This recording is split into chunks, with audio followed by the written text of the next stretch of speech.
ang mga kwento ng pag-ibig, kwento ng buhay at kwento ng pag-asa dito sa Barangay Love Stories. Love Stories.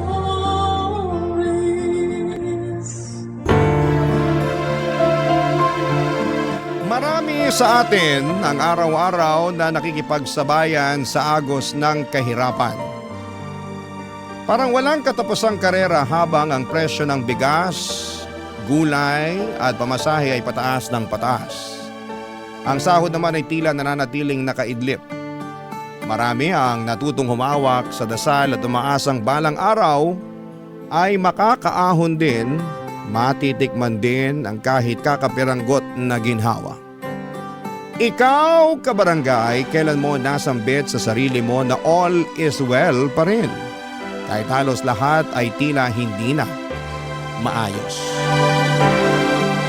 Dear Papa Dudut, ako po si Boyet, 26 years old sa ngayon, pero yung ikikwento ko po sa inyo ay parang kailan lang nangyari sa buhay ko. Bata pa lamang po ako noon, nakatira po ako sa tiyahin ko sa Cavite. Simula sanggol pa lamang ako ay sa kanya na ako lumaki. Pasalamat ako at binuhay niya ako kahit medyo malupit po siya. Naalala ko pa nga mga sigaw niya sa akin na parang bangungot sa gabi, Papa Dudut. Kaya gusto ko noon na makita ko ang nanay ko. Gusto kong kunin niya ako at magising sa bangungot na yon. Pero wala pong nanay na dumating. Ang sabi nila ay prostitute daw ang nanay ko. Matapos akong iwan sa tiyahing ko ay hindi na ako binalikan pa.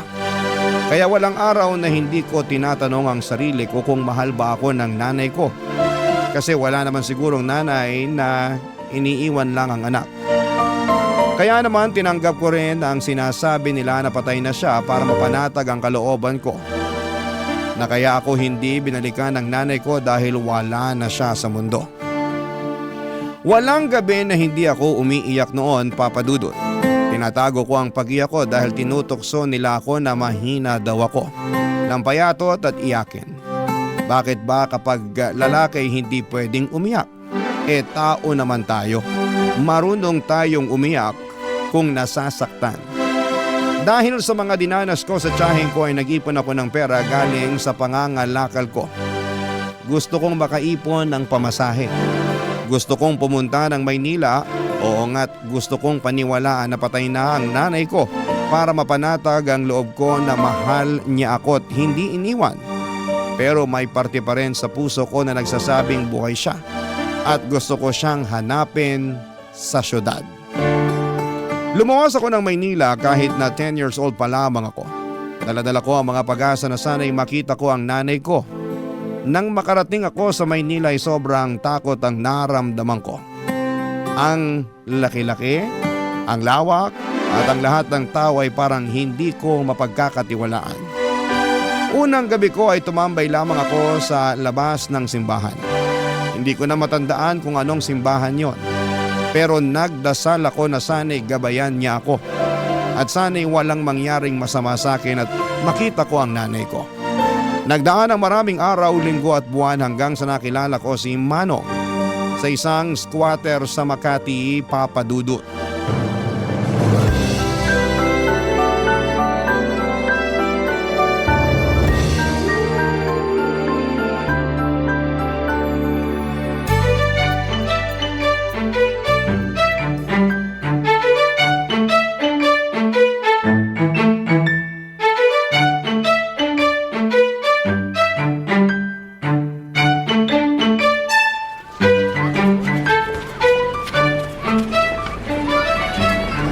Boyet! Gising na, umaga na. Manong, Talagang bata ka. Dapat sanayin mo yung sarili mong gumising na maaga. Alam mo namang salat tayo sa pera. Kailangan nating kumayod. Alam mo yung kasabihang early worm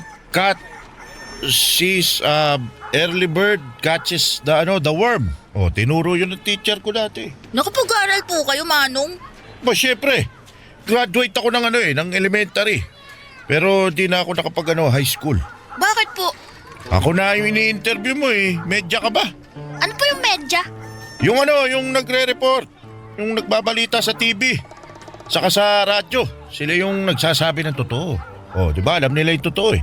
Oh, kapag sa kanila po ako magtatanong kung kilala nila nanay ko, sasabihin nila sa akin. Eh nako, Boyet, yan ang hindi ko alam. Malamang hindi rin nila alam. Ang hirap naman kasi nung tanong mo eh. Eh siguro wala na talaga nanay ko. Manalig ka. Huwag mawala ng pag-asa. Opo. Asya, inumin mo na tong tinimpla kong gatas habang mainit pa. Salamat po Manong ah. Parang kayo na nga po tatay ko eh. Talaga ba? Tatay yung tingin mo sa akin? Opo. Di ba yung mga tatay nag-aalaga sa mga anak nila?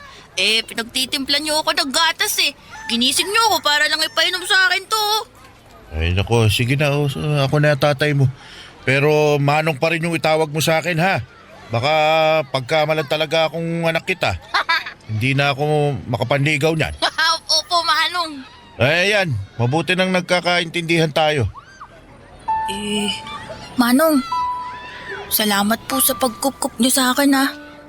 Kung hindi dahil sa inyo, baka patay na ako. Wala akong makain nun eh. Naisipan ko na nga magnakaw dahil sa gutom eh. Pero nandun kayo. Eh, mabuti naman, hindi ka nagnakaw. Alam mo, marami nang magnanakaw na nakaupo sa pwesto.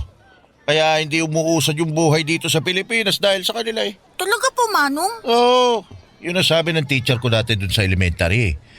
Tanda ko pa nga kailangan daw mag-aral para hindi mauto ng mga politiko. Kaya ikaw, mag-aral ka sa susunod na pasukan.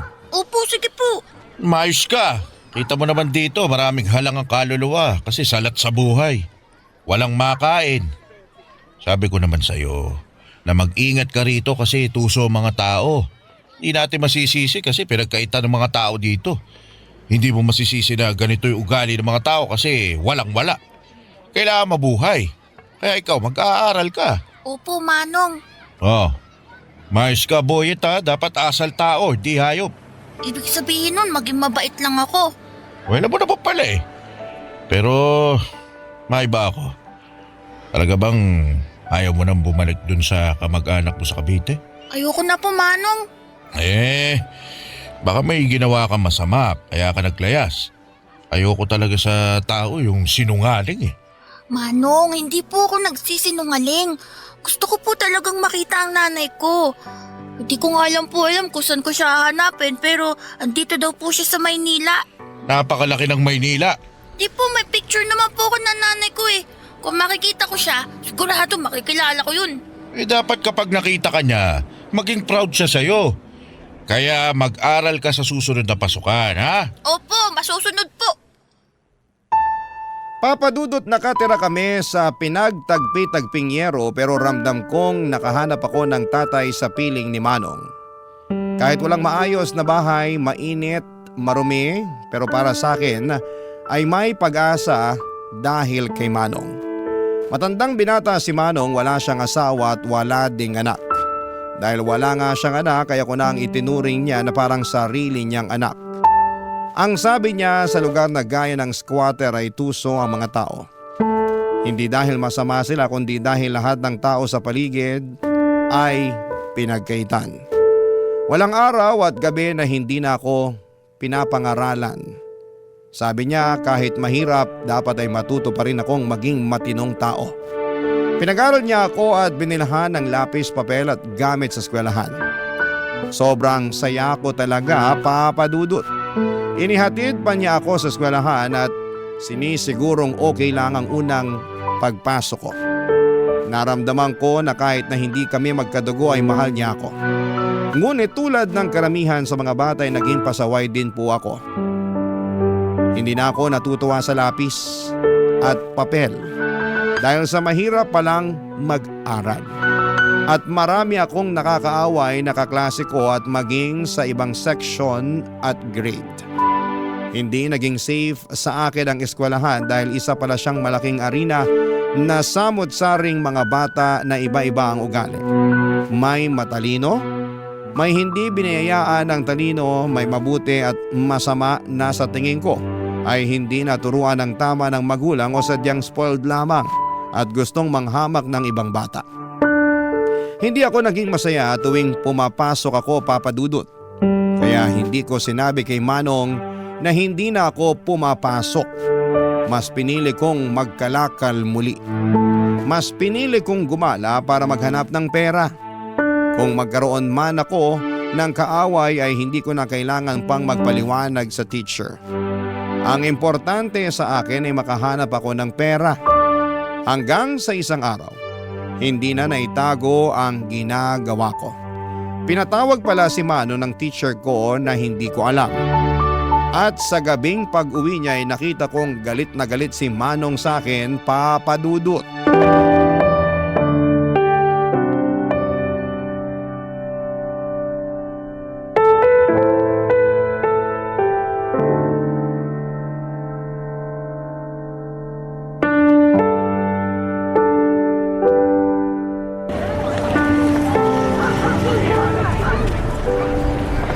Ano tong ginagawa mo, Boyet? Bakit hindi ka pumasok, ha? Umapasok po ako, Manong. Alam mo ba na sinungaling ay kapatid ng magnanakaw? Ayokong lumaki kang maging masamang tao, ha? Manong! Pinatawag ako ng teacher nyo. Sinabi niya sa akin na 2 linggo ka nang hindi pumapasok. Alam mo bang nagulat ako sa nalaman ko kasi ang alam ko pumapasok ka. Binibigyan pa kita ng baon. Pinaghahandaan ng makakain dahil ayaw kong walang laman yung tiyan mo. Dahil nagkakasakit sa ulo ang walang kain. Boyet, para sa'yo to. Kaya wag kang magsisinungaling sa akin. Manong, kasi, nahirapan ako eh. Saka kumikita naman ako. Tsaka yung pinabaon yung pera, iniipon ko naman, di ko ginagastos. Ito, baon ko, tsaka yung kita ko. Boyet, naiintindihan mo ba ako? Pinapaaral kita, hindi kita inuobliga na magtrabaho. O kumita ng pera kapag araw ng pasukan. Kapag wala naman pasok, malaya kang gawin yung gusto mo. Magtrabaho, maglaro, ano pa problema? Ano ba mahirap na pumasok ka lang sa paaralan? Kasi, Manong, Sige, magsalita ka, makikinig ako. Gusto mo bang habang buhay na nasa magulong lugar na to? Gusto mo bang tumanda na katulad ko, ha? Nilamon na ng basura ang buhay na unti-unting nabubulok? Manong, sorry na po. Alam mo, anak na ang turing ko sa'yo. Naging responsibilidad na kita. Hindi na kita pwedeng pabayaan, Boyet. Hindi ako nagkaanak. Ayaw kong magkaanak, kaya hindi ako nag-asawa kasi takot ako eh. Takot ako sa responsibilidad. Kita mo naman, ano may bibigay ko magandang buhay sa pamilya ko, sa magiging anak ko na mahirap pa ako sa daga. Ayokong maghirap ang magiging pamilya ko, ang magiging anak ko. Pero nung dumating ka, naisip ko, ako na ang pamilya mo. At wala na akong magagawa kundi ang bigyan ka ng magandang buhay sa abot ng makakaya ko.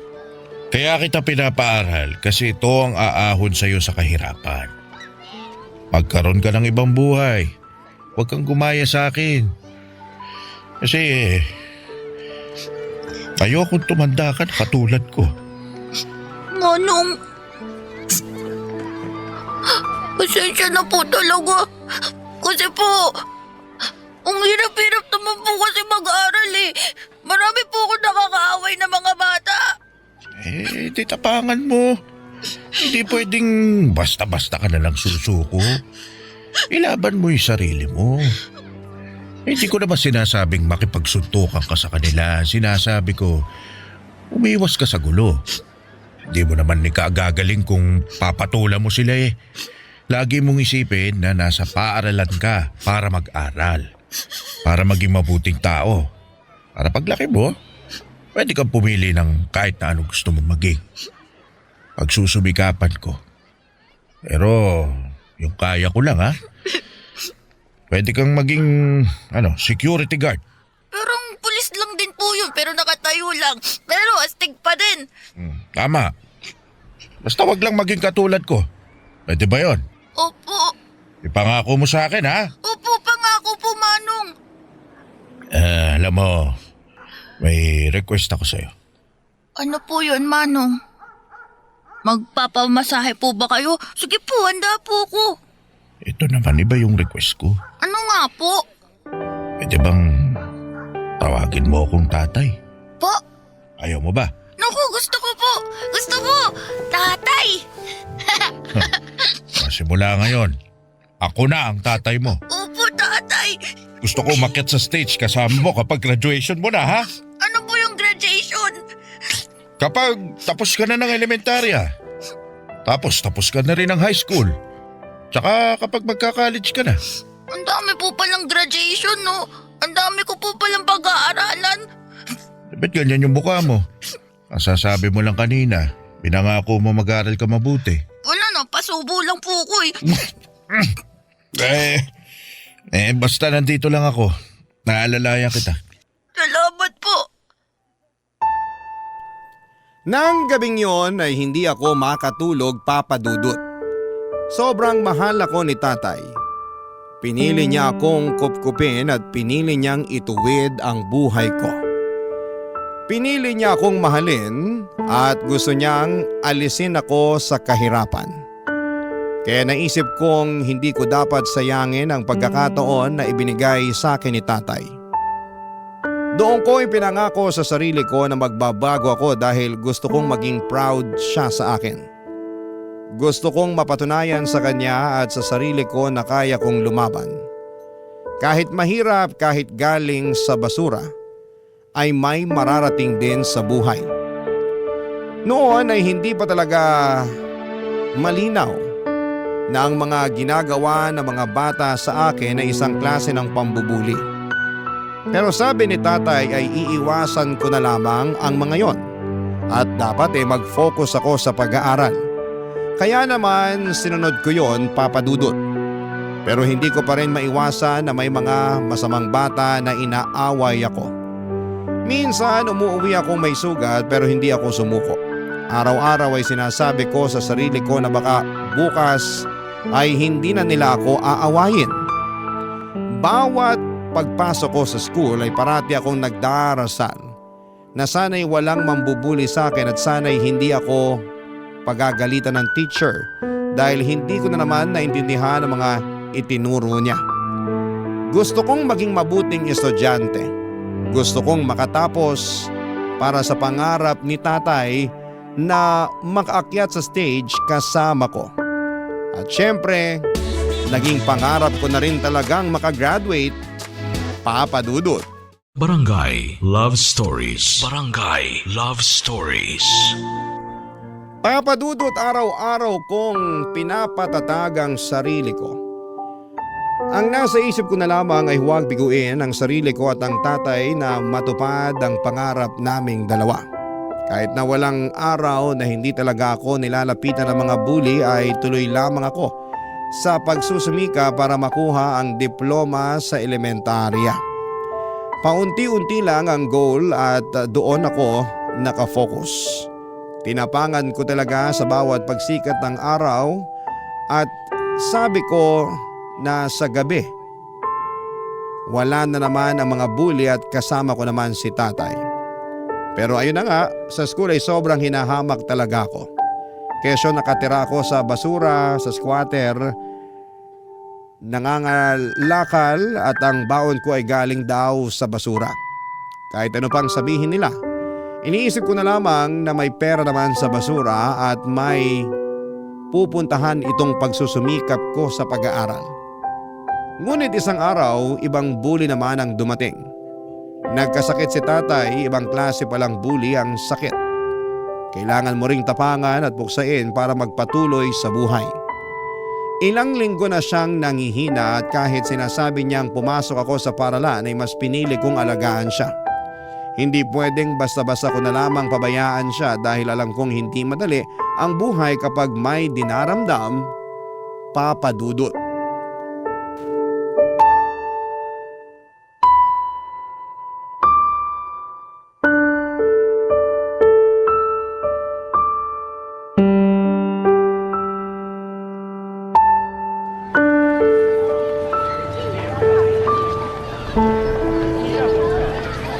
Tay, dahan-dahan lang po. Maupo na po kayo. Tay, kailangan niyo pong kumain para lumakas kayo. Di ba ito yung ginagawa niyo sa akin tuwing may lagnat ako? Alam mo, kaya ko naman yung sarili ko. Talaga si tatay Ayaw talagang inaalagaan siya. Sige na, mag-ayos ka na. Aming araw na hindi ka pumapasok. Hindi po, Tay. Dito muna ako sa bahay. Ay nako, huwag na matigas ang ulo. Paano ka gagraduate niyan kung parati kang absent? Baka ibagsak ka ng teacher mo. Tay naman eh. Anong tayo naman? Oh, sige na, pumasok ka na. Kakainin ko na tong pagkain. Eh, paano kung darating yung sinasabing demolition? Paalisin tayo rito. Sino kasama nyo? Kung nandito ako, masasamahan ko kayo. Hindi nila tayo mapapaalis. Naganda na yung mga kapitbahay natin ng mga ipambabato sa mga yon. Eh, nakita ko ron sa kabilang kanto. Grabe ginawa nila. Wala na hong nagawa yung mga nakatira dun. Paano kung saktan kayo rito? May sakit pa ho kayo oh. Eh, kung nandito ka, kaya mo ba ako ipagtanggol sa mga malalaking tao? Oh, kita mo, hindi ka makasagot. Basta dito lang ho ako. May mga inihandaan naman akong pambato sa kanila eh. Ito ang dahilan kung bakit gusto ko makapagtapos ka ng pag-aaral. Para hindi ka matatakot na paalisin sa bahay mo. Makakabili ka ng sarili mong bahay o may pera ka para umupa ng matirhan na may legal na titulo. Yung bang re-respetuhin ka ng mga tao. Tay, ang hirap po pala maging mahirap no? Ang dami mong dapat gawin para lang hindi ka masasaktan. At makuha mo yung respetong sinasabi nila. Kung hindi na talaga kaya, hahanap na lang tayo ng ibang mapapwestuhan.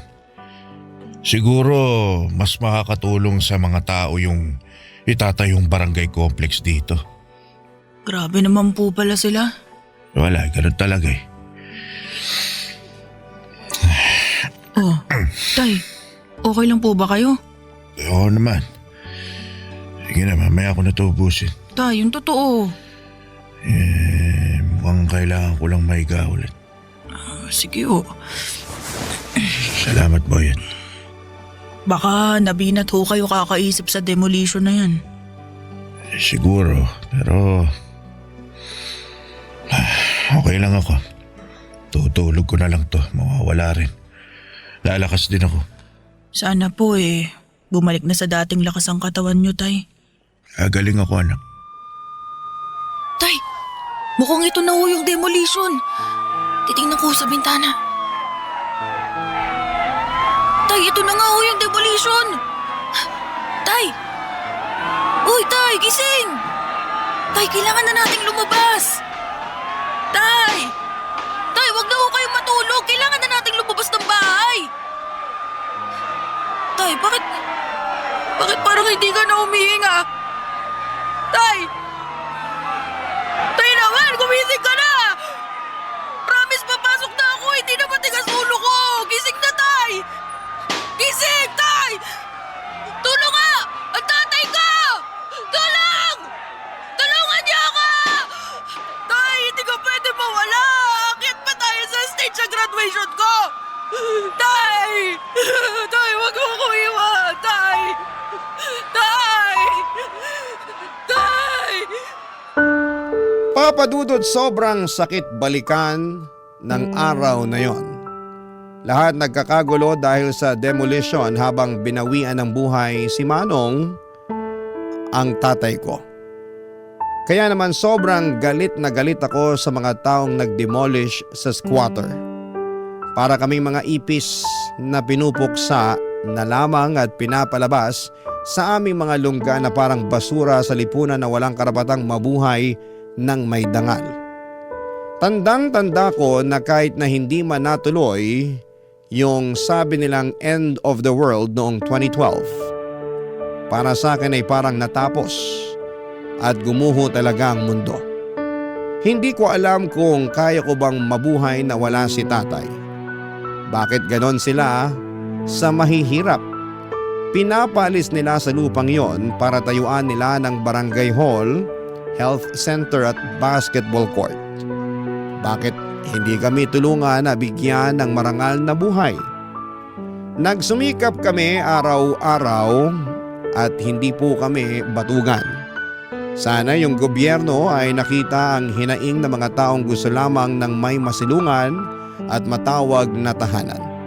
Kasi ang mga taong ito ay hindi pinapangarap na maging squatter lang habang buhay. Pero sadyang may lapang tadhana at pagkakataon para sa kanila. mahirap ang buhay. Mahirap makaahon sa kahirapan.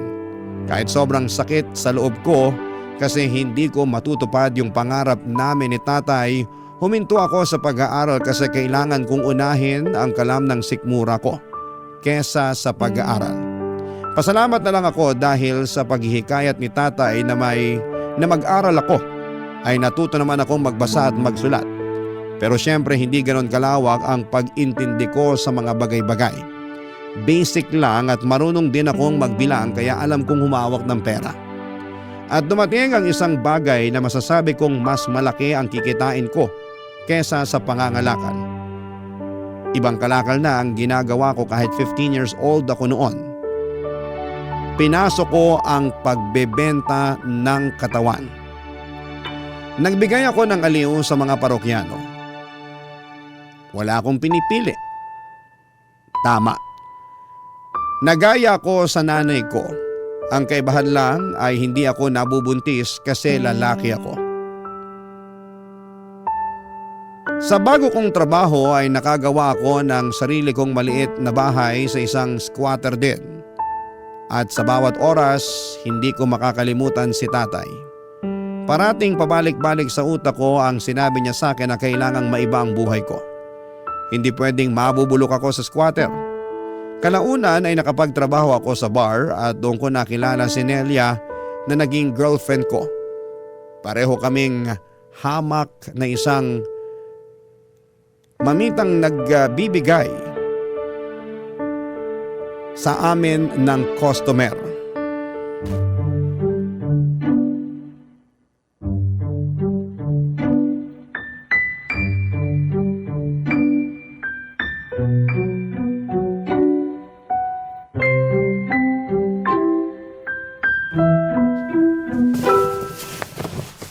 Talagang ganyan ang susuotin mo?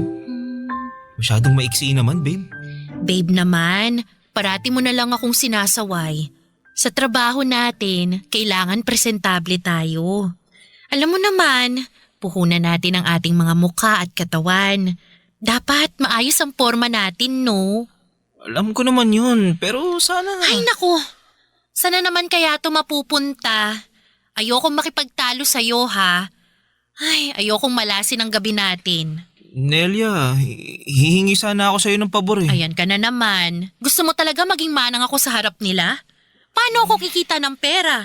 Paano tayo makakaipon? Paano natin mababayaran tong upa sa bahay?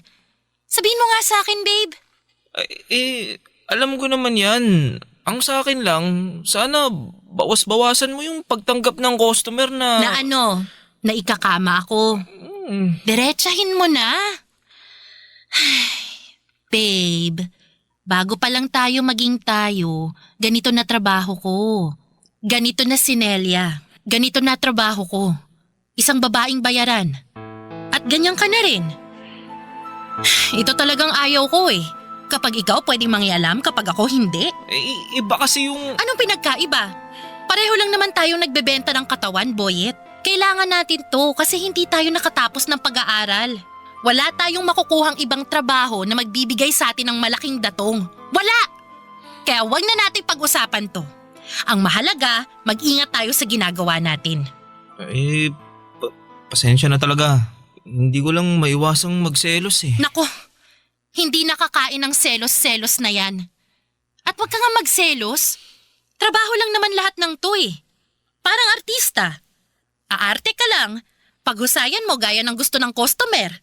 Tapos, di ba ganyan din naman ang ginagawa mo? Sa bagay.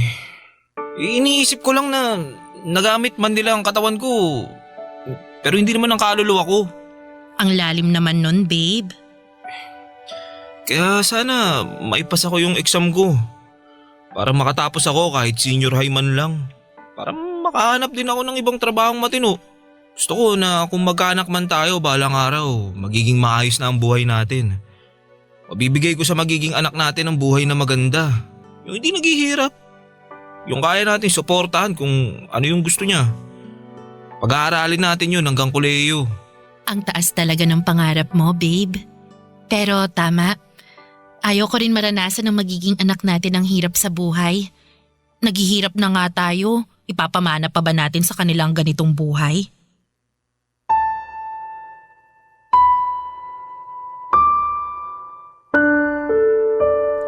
Papadudot na encourage ko si Nelia na mag-ALS. Sinubukan niya talaga, papadudot. Maraming beses na parang gusto na niyang sumuko pero parati ko pa rin siyang sinasabihan na para ito sa aming dalawa. Para pwede naming sabihin na may pinag-aralan kami. Pero dumating ang 2020, nagka-pandemic. Naging isang dagok ito para sa amin at maging sa mga kababayan natin. Naging mahirap ang buhay at nawalan kami ng customer kasi nga ay nasa bahay lahat ng tao. Ang daming restrictions. Pati ang ipon namin ay naubos dahil wala talagang trabaho. Naisipan ko na lamang kung talaga bang may Panginoon kasi puro pahirap na lamang ang naranasan ko. Nagsusumikap naman ako sa buhay pero parang ang hirap pa rin. Paano kaya kami magso-survive? Paano ang isang tulad naming dukha ang kakayaning mabuhay sa gitna ng pandemya na walang trabaho? Ang hirap talaga, papadudot. Nakakadurog ng puso ang sitwasyon, nakakapanghina ng loob na para bang inalisan na naman kami ng pagkakataong mabuhay. Ang hirap po maging mahirap at ang masakit ay maraming tao ang tingin sa amin ay palamunin. Nakapina lamang para sa ayuda at pasanin ng lipunan. Sa totoo lang po, papadudot. Gusto kong hingi na sana'y magkapalit kami ng buhay para malaman niyang nagtatrabaho kami para mabuhay. Pero sadyang mailapang kapalaran sa kagaya naming salat sa buhay. Barangay Love Stories. Barangay Love Stories. Hindi naging maganda ang pagsasama naming dalawa dahil sa sitwasyon, papadudot. Ang hirap ng walang pera, walang customer and mahirap ang buhay sa panahon ng pandemic. At dahil nga sa mga restrictions ay nawalan kami ng hanap buhay. Siguro hindi lang kami, marami sa ating kababayan. Sana nga ay yun na ang huling pandemic sa mundo. At dahil nga sa hirap ay parati kaming nag-aaway at mainit ang ulo. Totoong nakaka-high blood ang walang pera. Pero nang malift ang mga restrictions ay unti-unting bumalik ang lahat. Nagkaroon na ulit kami ng trabaho at magkahiwalay kami ng bar. Nagkikita na lamang kami tuwing umuuwi ng bahay at ang importante ay magkasama pa rin kami. At gaya nga ng dati ay balik kami sa dating gawi, ang pagbebenta ng panandaliang aliw. Ang kumita ng pera, ang magtrabaho na kahit para sa iba'y mabaho pa sa basura ang ginagawa namin. Para sa akin ay wala akong pakialam dahil wala naman akong inaapakang tao. Wala akong hinahamak. Gusto ko lang kumita ng pera pero isang umaga'y nagulat ako nang umuwi si Nelia sa bahay, papadudot.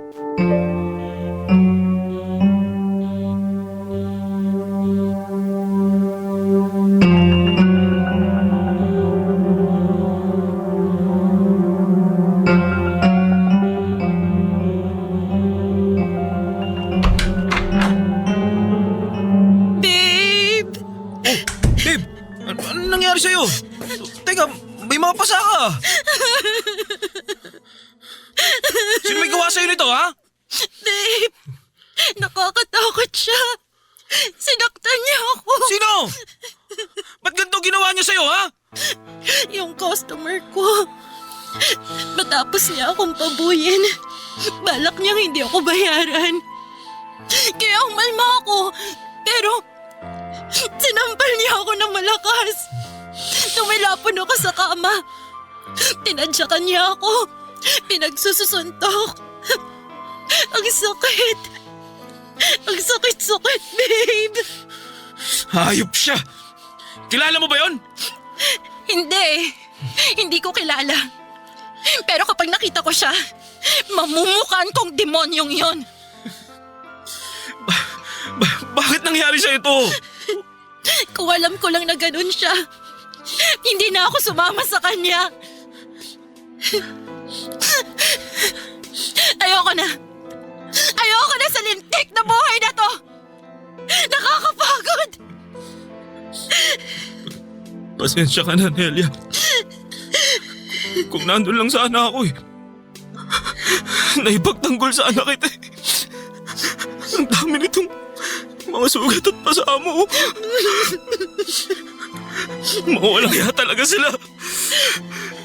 Kahit noon pa man, kung sino pa yung agad sa buhay, sila pa ang may asal demonyo. Siguro nga, ito na yung panahon na ihinto ko ng ganitong trabaho. Ayoko na. Kaya, magsusumikap ako. Mag-aaral ako. Gusto ko makapagtapos para makakuha ng matinong trabaho na hindi yuyurakan ng pagkatao ko. Tama yan. Papangako ko sa'yo na balang araw. Ire-respeto tayo ng mundo. Hindi na tayo mamaliitin. Hindi na tayo bababuyin. Magiging tao na ang tingin sa atin.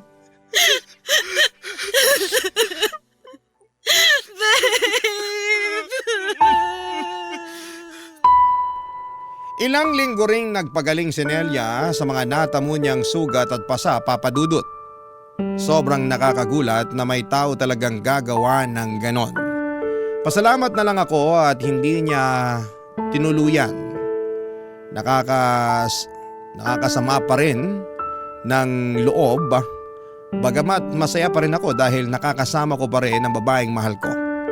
Pareho kami nag-aral sa ALS hanggang sa graduate ako ng senior high school. Kaya hindi pa rin ako makaalis sa trabahong pagbibigay aliw, Papa Dudut. Kailangan ko pa rin ng pera para sa training ko bilang security guard. Sabi ko sa sarili ko na malapit na talaga at makakawala na rin ako sa kadena ng kahirapan. Pero nagkaroon ng problema. Nilagnat ako at ilang araw nang hindi ito gumagaling. Nagsilabasan na rin ang mga rashes sa aking katawan at ang lalapan ng ubo ko. Dahil sa halos hindi ako makapagtrabaho na ay napilitan akong pumunta sa health center. At natuklasan ko ang isang nakakagulat na katotohanan na ayaw kong marinig. Nang mga oras na yon ay parang nag-flashback lahat ng hirap na pinagdaanan ko. Ang iniwan ako ng aking ina, ang pangungutya ng tiyaheng ko kaya ako lumayas sa Cavite, ang pagiging palaboy sa lungsod, ang pagkupkup sa akin ni Tatay Manong, ang kanyang mga pangaral at pangarap na makapagtapos ako at maging security guard. Ang oras nang mawala siya sa buhay ko. Ang araw na akala ko'y mawawala na sa akin si Nelia dahil sa nangyaring pananakit sa kanya. Nasabi ko na lamang sa sarili ko na sa dinami-rami ng tao sa mundo ay bakit ako pa? Bakit sa akin pa nangyari ito?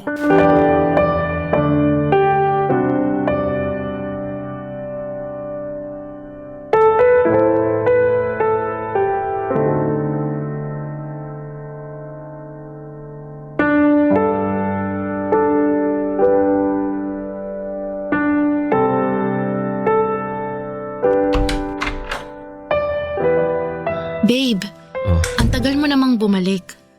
Akala ko kung napano ka na. Halika, kumain ka. Babe, bakit parang tulala ka? Anong sabi ng doktor? Na-check ka ba? Nakapunta ka ba sa center? Naku, sana pumayag kang samahan kita. Pwede ko namang isarado muna tong tindahan eh. Boyet? Bakit? Akala ko, malapit ko nang matupad ang pangarap ko eh. Akala ko magiging security guard na ako. Magiging maayos ang buhay ko. Teka, ano bang nangyari? Doon ako galing sa center. Sumailalim ako sa mga test. Anong resulta? Ano bang test ang ginawa nila sa'yo? Alam mo, gusto ko sanang ilihim pero karapatan mong malaman ng totoo kasi magkarelasyon tayo. At Ano bang nangyayari? Pinapakaba mo naman ako eh. Magsalita ka, Boyet. Iniisip ko kung saan ko kaya nakuha to. Naalala ko, may naging customer ako. Ayaw niya maglagay ng protection. Malaki ang binayad niya sa akin. Pumayag na ako. Kasi isang beses lang naman eh. Teka, huwag mong sabihin nagpositibo ka. Patawarin mo ako, Nelia. Bakit mo ginawa yan? Akala ko kasi ano eh. Ibig sabihin, hindi.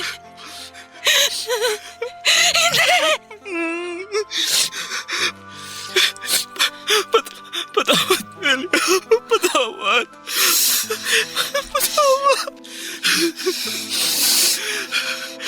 Ibig sabihin, nahawaan mo na ako? Boyet naman! Bakit ka pumayag makipagsiping na walang proteksyon? Ang tagal-tagal na natin sa trabahong to! Nagawa mo pa rin maging bobo! Tukso ako ng pera. Pera! Pera! Pera! Natukso ka sa pera! Pero ano naging kapalit, ha? Buhay natin!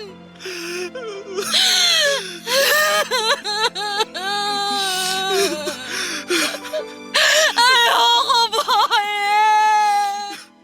Ayoko magkasakit!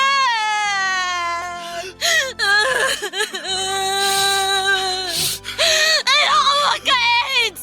Ayoko! Nelia, patawarin mo ko. Nindig ka! Eh, magagawa ko yung pagiging mo ng tawad! Alam ko hindi madali ito. Pero hirap na ako eh. At kasalanan mo yun! Tanga! Nelia!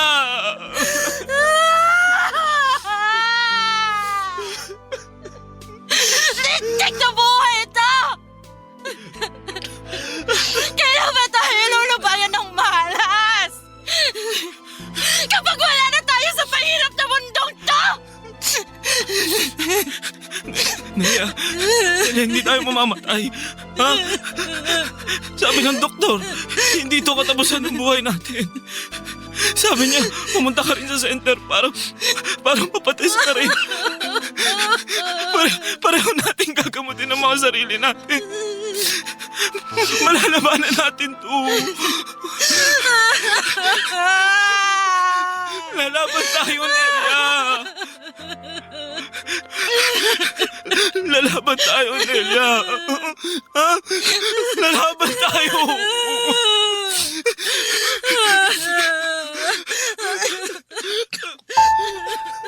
Parang teleserye ang naging buhay ko, Papa Dudut.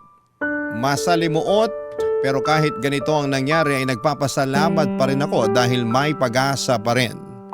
All is well pa rin ang buhay kahit minsan pakiramdam namin ay binigo kami ng kapalaran. Kahit na hindi kami gaanong guminhawa ay nagpapasalamat pa rin ako sa Panginoon dahil buhay kaming dalawa. Siguro ay baka hindi na kami magkakaanak. Kahit sabi ng doktor ay may chance naman basta under gamutan at alaga ng mga doktor. Pero tinanggap na rin namin ni Nelia kung hanggang dito na lamang kami.